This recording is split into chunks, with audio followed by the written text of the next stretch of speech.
It has been over a year since scientists experienced the unfortunate loss of one of the most renowned telescopes in existence. However, the exact circumstances surrounding the collapse of the legendary Arecibo Observatory still present a puzzling enigma. Despite extensive investigations, the root cause of the collapse remains elusive and continues to spark curiosity among the scientific community. Situated amidst the lush and dense vegetation of Puerto Rico, the remarkable feature of the Arecibo Observatory was its expansive radio dish, stretching an impressive 1,000 feet or 305 meters in diameter. However, after operating for over 60 years, on December 1, 2020, the entire 900-ton scientific platform tragically plummeted, causing catastrophic damage to the delicate dish. The collapse of the Arecibo Observatory marked the culmination of a prolonged period of deterioration and damage. Surprisingly, even just a month prior to the collapse, the National Science Foundation, which held ownership of the observatory but did not have direct management control, maintained optimism about the potential for engineers to salvage the iconic telescope. Presently, a dedicated team of engineers has been assigned the crucial task of thoroughly investigating the exact causes behind the catastrophic event at Arecibo. This in-depth analysis has been initiated at the request of the National Science Foundation, with the primary objective being to prevent any future occurrences of such a devastating collapse in similar observatories or structures. The comprehensive study aims to identify and comprehend the precise factors and circumstances that led to the unfortunate demise of the Arecibo Observatory, striving to ensure enhanced safety and structural integrity in similar scientific facilities worldwide.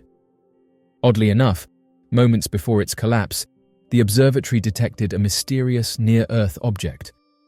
As of right now, these photographs are making the rounds on social media, where people are pointing out that the object doesn't match a typical asteroid, and researchers have been comparing this discovery to the strange object that was photographed above Turkey in 2008.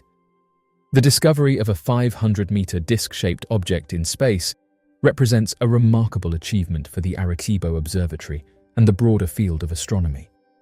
It was made possible through the observatory's advanced radio wave detection capabilities and signal processing techniques. Researchers at the observatory detected an anomalous radio signal originating from a region of deep space. The signal exhibited distinct patterns that piqued the curiosity of the scientific community.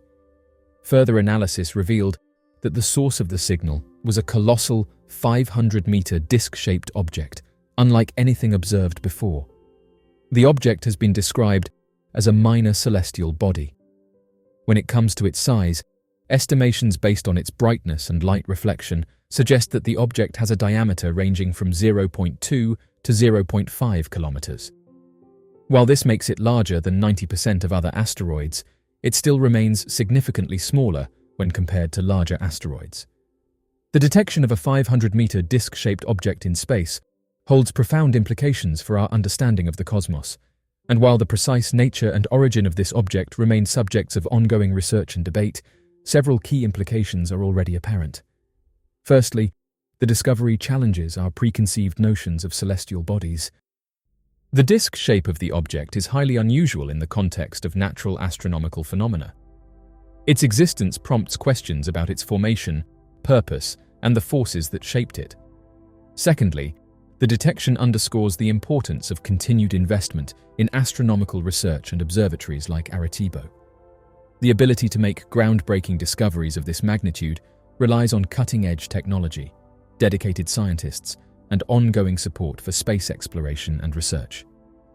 The Arecibo Observatory's role in this discovery highlights the need for continued investment in the study of the universe. Lastly, the object's discovery fuels our innate human curiosity. It serves as a reminder that the universe is replete with mysteries waiting to be uncovered. In our quest to understand the cosmos, we are constantly confronted with the unknown, pushing the boundaries of our knowledge and inspiring new generations of astronomers and scientists. Missing stars could point to alien civilizations. Researchers comparing views of the Lupus the Wolf constellation taken in 1950 and then again in 2016 noticed that a star was missing. This alone is nothing incredibly mysterious, but subsequent studies noted that this single disappearing star was not alone. There were in fact hundreds of unaccounted for stars that have disappeared over the decades, with apparently no explanation. A new study has been published in the Astronomical Journal that attempts to understand how so many stars could just disappear without a trace, and the implications are astonishing. Led by Beatriz Villarroel, the authors state in the report that unless a star directly collapses into a black hole, there is no known physical process by which it could physically vanish. The implications of finding such objects extend from the traditional astrophysics field to the more exotic searches for evidence of technologically advanced civilizations. Essentially, the authors believe that one of the clearest explanations for the disappearing stars is the involvement of extraterrestrial life. They have identified so-called hotspots, where there seem to be a surprising number of missing stars, and believe that homing in on these locations for further study and analysis could be a way to target potential locations of extraterrestrial life. Many researchers believe that, if advanced alien civilizations were to exist, they would have likely developed what is hypothetically known as a Dyson sphere. This megastructure would allow the civilization to encompass a star to harness the reactions occurring on this star for energy, and the researchers conducting this study acknowledge that this could be a possible reason for hundreds of stars to disappear so suddenly. However, researchers are hesitant to acknowledge theories such as this, especially given the frequency with which proposed extraterrestrial activity has turned out to have a much more natural explanation. But even if the disappearance of the stars had nothing to do with aliens, finding out what natural occurrence caused them to blink out of view would still be a huge step for researchers. Villarroel noted that finding an actually vanishing star or a star that appears out of nowhere would be a precious discovery and certainly would include new astrophysics beyond the one we know of today.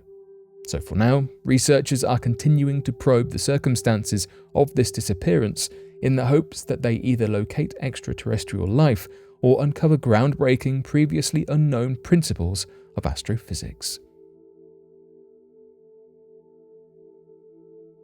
Scientists have just detected a powerful space laser beaming from deep space. Scientists discovered an immensely powerful radio wave laser, so powerful it is referred to as a megamaser, from the new Meerkat telescope in South Africa. Not only is it a super strong beam, but it is also the most distant megamaser that they have been able to detect from Earth to date, with estimates putting it at about 5 billion light-years away from us. Scientists from the team who discovered this megamaser explain that these are usually formed when two galaxies collide violently. When this happens, the gases from within these galaxies become extremely dense and can shoot out highly concentrated beams of light. This new megamaser has been officially named Nkalakathu, a Zulu word appropriately meaning big boss. The discovery has also triggered excitement around the Meerkat telescope's potential. Dr. Glowacki, from the team of scientists, remarks that it's impressive that, with just a single night of observations, we've already found a record-breaking megamaser. It shows just how good the telescope is.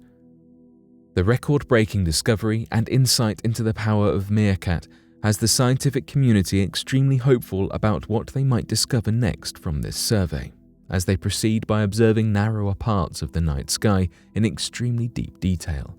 The end goal will be to better understand the evolution of our universe and creation and formation of various galactic phenomena like megamasers themselves.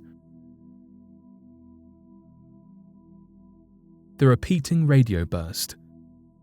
The mysterious essence of radio bursts is a spectacle that scientists have considered for ages. Radio bursts produce sprouts of fast radio waves. The duration of these powerful sprouts are milliseconds from light-years away, inhabiting galaxies.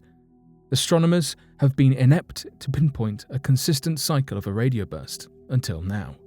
As of earlier in 2020, the fast radio burst 121102 was discovered to be a recurrent and distinct cycle. Fluent cycles of radio bursts are a foreign concept. The extent of the cycle consists of 157 days. The initial 67 days, the source remains mute. while the remaining 90 days it is bestirred from its slumber. During this stage of the cycle, it gives out frequent radio sprouts before being hushed back into oblivion. Typically, traces of radio bursts that are identified only sprout once. This imposes a challenge on astronomers, as their conception is widely speculated. Subsequently, they are futile to forecast and detect. The discovery of FRB 121102, along with the assistance of other radio burst sources, has helped in growing a lead on distinguishing the mystery that are radio bursts. Before the identification of FRB 121102 cycle, it was already widely known for its activity. FRB 121102 was the most active fast radio burst discovered yet, consequently leading to the first localization of a radio burst. This research was led by astronomer Kaustubh Rajwade of the University of Manchester and his team. The justification of periodicity is becoming immense, with the benefit of multiple conclusive examinations regarding various radio bursts. The identification of its periodicity is wavering in the light of new data surfacing. A team at the Max Planck Institute for Radio Astronomy, led by Marilyn Kruse, used the Effelsberg 100-meter radio telescope to analyze FRB 121102. The team discovered 36 bursts flaring from it. With this new data, in partnership with the research conducted by Rajwade and his team, a new number of 161 days is predicted for the following cycle. However, with the use of the 500-meter aperture spherical radio telescope, Pei Wang of the National Astronomy Observatory of China and his team were able to conclude a different periodicity than the result derived from Rajwade and Cruse's teams.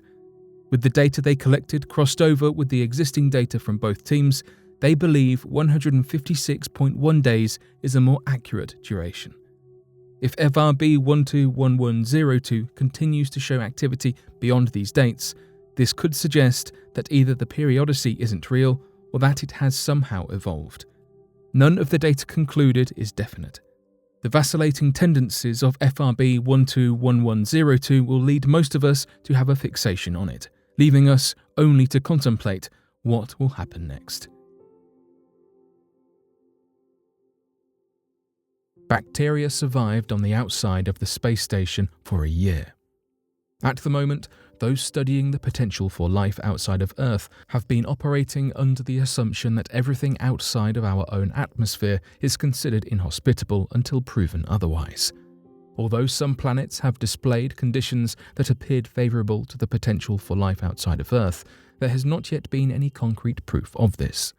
However, a species of bacteria known as Deinococcus radiodurans has given researchers much to think about after having survived on the outside of the International Space Station for a year, which is absolutely no small feat. Even astronauts living in the artificially engineered environment within the ISS for the same amount of time experience drastic changes in their bodies when they return, and this bacterium was not protected from the harsh realities of space.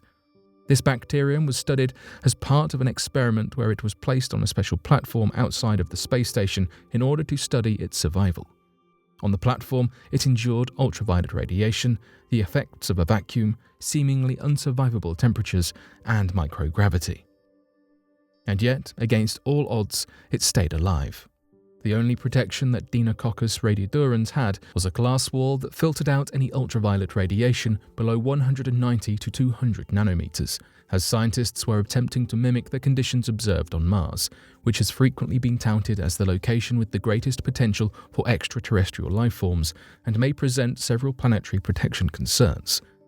Interestingly, at the end of the year, the bacterium was compared to other members of its species which had been kept as a control on Earth for the duration of the sample's stay outside of the ISS, and there were some marked differences noted.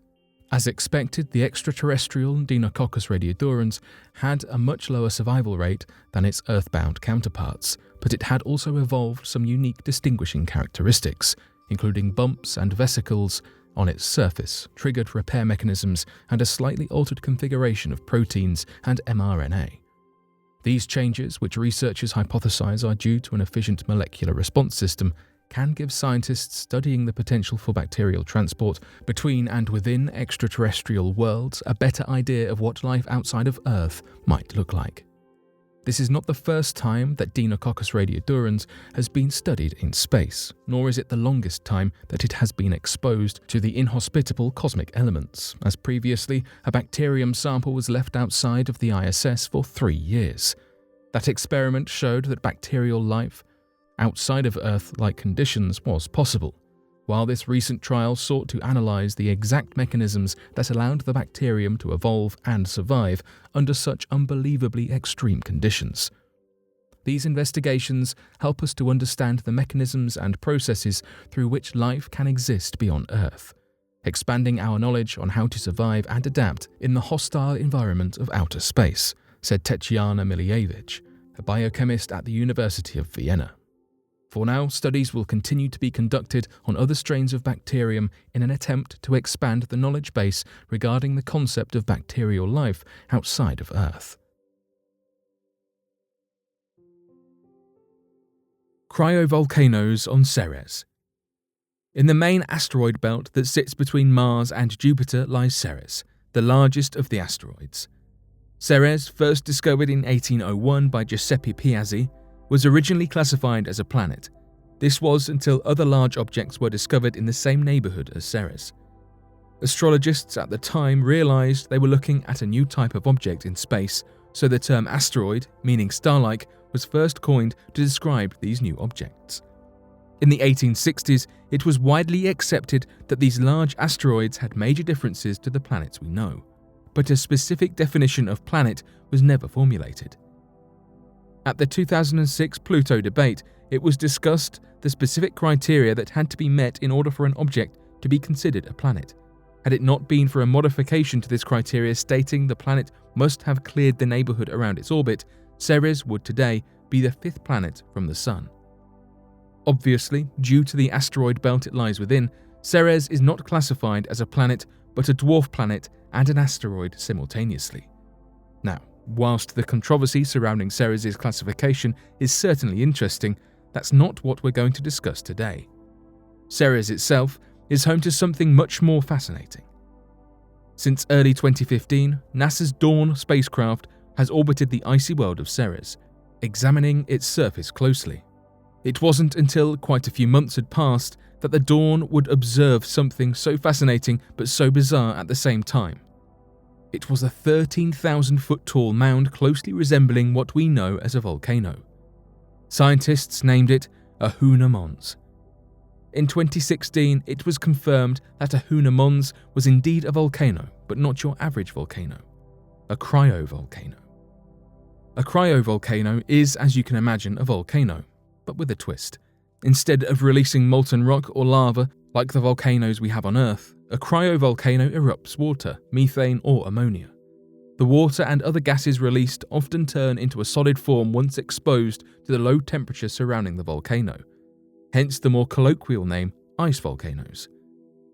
These eruptions are referred to as cryomagma or cryolava. During eruption, they are liquid but are also released as a vapor. Cryovolcanoes are thought to be able to form on moons and asteroids that used to have an abundance of water. The reason Ahuna Mons erupts water and other substances rather than magma is simple. The temperatures on Ceres are simply too cold to melt rock, but warm enough that ice can melt. Ahuna Mons was only able to be understood more when scientists examined mineral salt, likely the product of a cryovolcanic eruption, inside the Okator crater found it had origins in Ahuna Mons, which in turn relates both fascinating natural structures. The Okator crater is 57 miles across and as deep as Ahuna Mons is high. The large impact that tore the giant Okator crater into the surface of the dwarf planet must have originally started everything and triggered the later cryovolcanic activity, says Andreas Nathus, framing camera lead investigator for Max Planck. After this event, rock around the planet reshuffled and moved up towards the surface. The change in pressure allowed water and dissolved gases to escape that would eventually form a volcano. It's also suggested that many smaller explosions around the dwarf planet caused the cryovolcanism rather than one major event. Cryovolcanism isn't exclusive to Ceres though, as it has been spotted on Enceladus, one of Saturn's moons, Europa, a moon of Jupiter, and Triton, Neptune's largest moon. Cryovolcanoes are a fascinating insight into the wonders of the universe and things we couldn't even imagine being possible. Saturn's Death Star Moon may have a hidden ocean. Everyone remembers the sci-fi fantasy film Star Wars, which has contributed plenty to science, encouraging an interest in astronomy and space in children. However, the impact has gone further than inspiration and pop culture. One of Saturn's moons, Mimas, the smallest moon of the ringed planet, has been given a Star Wars-themed nickname, the Death Star. Now, this Death Star lookalike moon might have some secrets, with recent research suggesting a moon could be hiding just beneath the surface. Mimas is the moon closest to Saturn, though the proximity does not hinder observations. NASA's Cassini space probe observed a peculiar change in the path of Mimas. As the moon was rotating, it seemed to have an odd wobble to it, pushing scientists to try and figure out exactly why. Research published in the journal Icarus seems to indicate that the wobble could be due to liquid underneath the iced surface of the moon.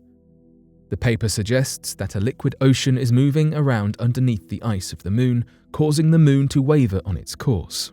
Of course, it is an exciting revelation whether water is found within the solar system. We know that here on Earth, water is key to maintaining life, so it is always a good sign in the search for alternate life forms. If there is indeed liquid on this Saturn moon, this creates so many more potential areas of research.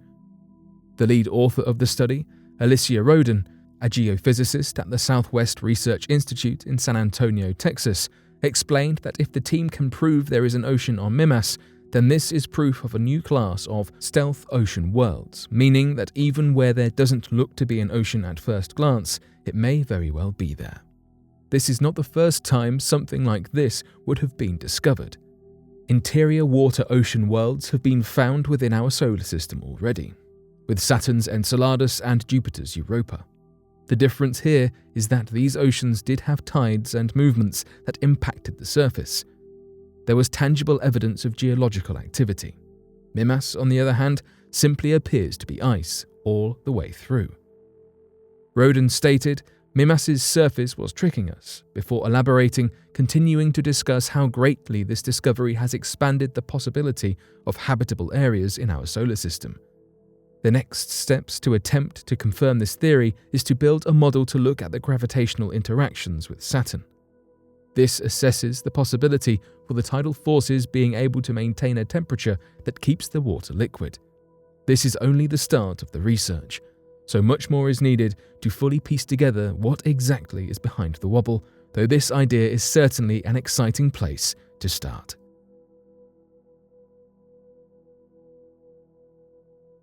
Ultramassive black holes. One of the most mind-boggling elements of space is its sheer size. Not only does space itself stretch infinitely away from us in all directions, but the objects within the ever-expanding cosmos display proportionately massive sizes. And when it comes to large objects within the universe, generally black holes will take the prize. Black holes themselves were already almost unbelievably large, so when researchers discovered a class of black holes set apart from the rest by their even larger size, scientists could not believe it, dubbing them supermassive black holes. But it did not stop there. Now there is an even larger class of this mysterious space phenomenon called ultramassive black holes that dwarfs even the unbelievably huge supermassive black holes. But what are ultramassive black holes, and why are they just so massive? This is a question that researchers have been attempting to answer since the discovery of ultramassive black holes, but it is a question that does not have a simple answer. A video by Kurzgesagt aptly declared that ultramassive black holes are perhaps the largest single bodies that will ever exist, which is an incredibly strong statement considering the sheer size of the various objects in space. They are not just slightly larger than even supermassive black holes, they absolutely dwarf them, boasting masses billions upon billions larger than our own sun. In fact, they are so large that they could easily fit multiple solar systems within them. TUN 618, the largest ultramassive black hole so far discovered, clocks in at 66 billion times the mass of the Sun, which is a number almost beyond comprehension. These black holes are usually found in the early days of our universe, when slightly different rules applied, but this presents a problem for astrophysicists. According to our timeline of the universe, there was simply not enough mass in these early stages to generate and fuel ultramassive black holes of such epic proportions. At this early stage in the universe formation, there were just the beginning spirals of galaxies with only a few stars interspersed among the swirling gas clouds, which was simply not enough matter to generate black holes dozens of times the mass of the Sun. In a word, ultramassive black holes should not exist and were formed under impossible circumstances. Despite the complexity of the circumstances, researchers have continued to attempt to solve the mystery of how these gargantuan structures were formed, but it seems that every time a theory is proposed, it is quickly disproven as yet another example of the unnatural element of such large black hole formation. For now, having discovered the presence of ultramassive black holes must suffice as researchers attempt to continue to peel back the layers behind how they could have ever formed in the first place. Samples from asteroid Ryugu are most primitive material we've found. Asteroids can sound really frightening. After all, we know what happened to the dinosaurs. However, they hold plenty of valuable research material. One asteroid, a carbon-filled near-Earth asteroid 162173 Ryugu, seems to contain the most primitive material within our solar system. Tests at 2 different laboratories have confirmed. Deborah Domingue from the Planetary Science Institute explained that the asteroid contains hydrated materials and signs of organics from early on in the formation of the solar system. Collecting this sample from Ryugu without analyzing it at all is a huge milestone in itself. Scientists have long thought that studying remains from an asteroid would be more than useful. Though falling through the Earth's atmosphere destroys a lot of meteoric material, and when we do get meteorites land, they are often too damaged and scorched to conduct research from. Therefore, collecting samples becomes much more difficult. Scientists need to find a way to bring samples down to Earth from up in space. So far, samples from the Moon, Comet 81P or Wild 2, and asteroid 25143 Itokawa have all been obtained that way, and now Ryugu 2. Hayabusa Mission 1 somewhat failed, delivering less than 1 milligram of dust from Itokawa, but Hayabusa 2 returned an impressive 5.4 gram sample from Ryugu. Most of the results found from analyzing the data confirmed what was already thought, though some of the material's properties were somewhat surprising. The sample proved to be incredibly porous, with an average bulk density far lower than any meteorite found on Earth. Researchers say that this makes sense as to why we do not see much meteoric material make it to Earth, since porous materials would not survive falling through the atmosphere. This asteroid is incredibly primitive, and researchers hope these samples will change the way we view planet formation to be a little more accurate. With more samples ready to be collected, hopefully more results will continue to confirm what we think we know. 100,000 star nurseries mapped. Stellar nurseries, the areas of space which give birth to millions of stars in the universe, might be a little different to what scientists have previously believed. With a revolutionary type of survey, physics at high angular resolution in nearby galaxies, or FANGs, researchers have been able to chart over 100,000 stellar nurseries across 90 galaxies. And it is thanks to this brand new type of survey that we are beginning to learn that these nurseries are much more complex than we thought. The early stages of a star's life last over the span of tens of millions of years. Over that massive length of time, the plumes of gas and space debris slowly build to create what are known as protostars. This is the stage before a star is truly formed. Then these protostars begin to change, slowly turning into massive depositories of plasma which is fueled by fusion, just like our very own Sun. But now we know that this process, and how fast and efficient it really is, depends entirely on each individual stellar nursery. We used to think that all stellar nurseries across every galaxy must look more or less the same, But this survey has revealed that this is not the case, and stellar nurseries change from place to place. Lead author Adam Leroy from The Ohio State University said of the research. These nurseries are responsible for building galaxies and making planets, and they're just an essential part in the story of how we got here. The survey took 5 years to complete and focused its view on the parts of the universe closest to the Milky Way. With the Atacama Large Millimeter Submillimeter Array, radio telescope located in Chile's Atacama Desert, the astronomers were able to focus on the fledgling formations of protostars caused by dust and gas. To understand how stars form, we need to link the birth of a single star back to its place in the universe. It's like linking a person to their home, neighborhood, city, and region. If a galaxy represents a city, then the neighborhood is the spiral arm, the house the star-forming unit, and nearby galaxies are neighboring cities in the region, said FANG's principal investigator Eva Schinnerer. These observations have taught us that the neighborhood has small but pronounced effects on where and how many stars are born. Clouds in the dense central regions of galaxies tend to be more massive, denser, and more turbulent than clouds that reside in the quiet outskirts of a galaxy, said co-author Annie Hughes, an astronomer at l'Institut de Recherche en Astrophysique et Planétologie.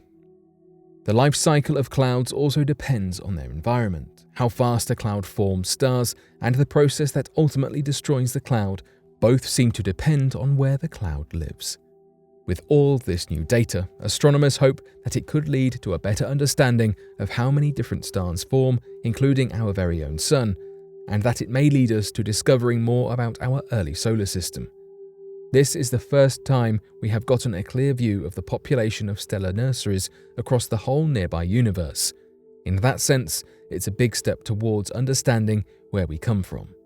While we now know that stellar nurseries vary from place to place, we still do not know why or how these variations affect the stars and planets formed. These are questions that we hope to answer in the near future. Astronomers capture closest exoplanet, Coconuts 2b. It seems that almost every single exoplanet that has been discovered is unique from other planets in some way, providing what seems to be a near limitless source of information about the strange world that stretches infinitely beyond us. And a recently discovered exoplanet called Coconuts 2b has shown us once again that there are always strange planets yet to be discovered with new information to provide. This new planet was technically first located over a decade ago in 2011, but was then misclassified as a free-floating object as it did not appear to be orbiting a star.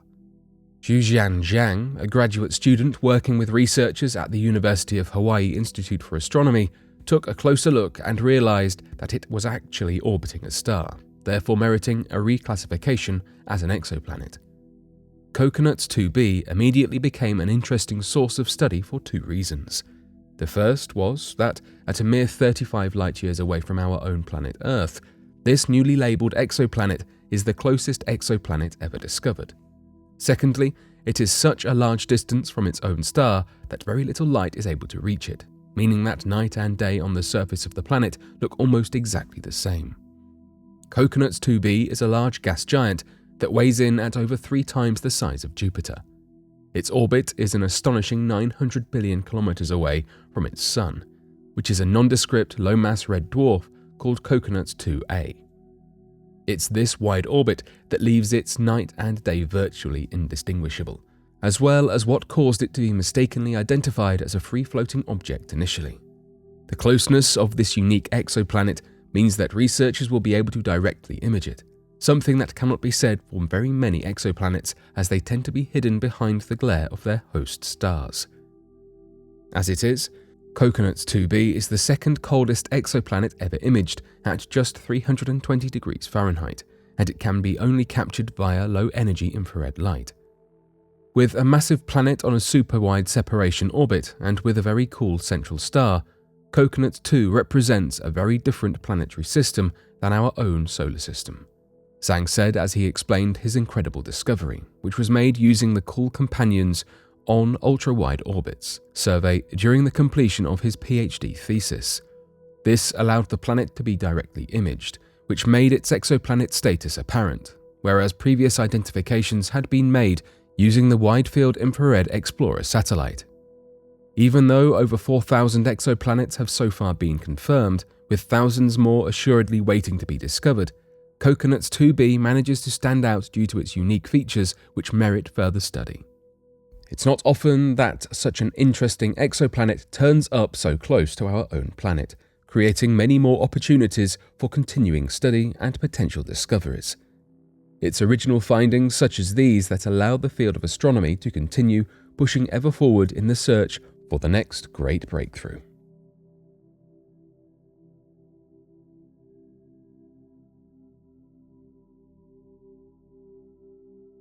So, what do you make of these interesting discoveries and announcements?